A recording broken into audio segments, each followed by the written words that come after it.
قسەی جوان خوای تعالی لە قورئانی پیرۆزە لە سوورەتی ئیبراهیمە ئاەتەکانی 24 و 25 و 26 قسەی جوان و قسەی ناشرین دوو نمونەی جوانی بۆ دێنێتەوە. قسەی جوان خوای تعالی بە دارخورما ناوێبە ومثل كلمة طيبة كشجرة طيبة أصلها ثابت وفرعها في السماء تؤتي أكلها كل حين بإذن ربها.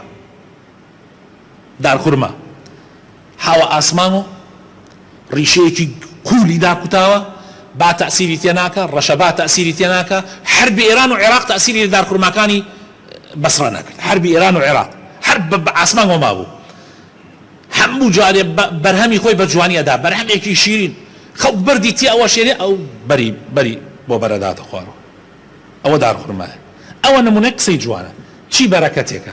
نمونەی قسەی ناشرین خوای تعالی لە قورئانە ئەفەرمێ وەکو گوژاڵک وایە ڕیشەیەکی تەنکیەیە بایەک لێدا هەڵێکەنێ بەرهەمەکەشی تەماشاکە چەندێ تاڵە کێ ئەوێرێ گوژاڵک بخۆ مەگەر کەسێ نەخۆشی بێ لە ناچاریە. سێکەن خورما و دارخورما لەکوێ گوژاڵک لەکوێ ئیتر دەخۆت هەڵی بژێرە کامیان ئەکەی ئەویان بکە. هەر کەسێ ئیمانی هەیە بەخوا و بە ڕۆژی دوایی با یا قسەی جوان بکە یا بێدەنگ بێ. ئەمە نەسیحەتی پێغەمبەر صلی الله علیه وسلم. تۆ ئیمانداری باوەڕت هەیە بەخوا بە ڕۆژی دوایی دەی کاکە یا قسەی جوان بکە یا بێدەنگ بە. خۆ بێدەنگی نیعمەتێکی زۆر گەورەیە بەس ئەگەر توانیت قسەی جوان بکەی بێدەنگ مەبە. قسەی جوانەکە بکە لە بێدەنگیەکە باشترە.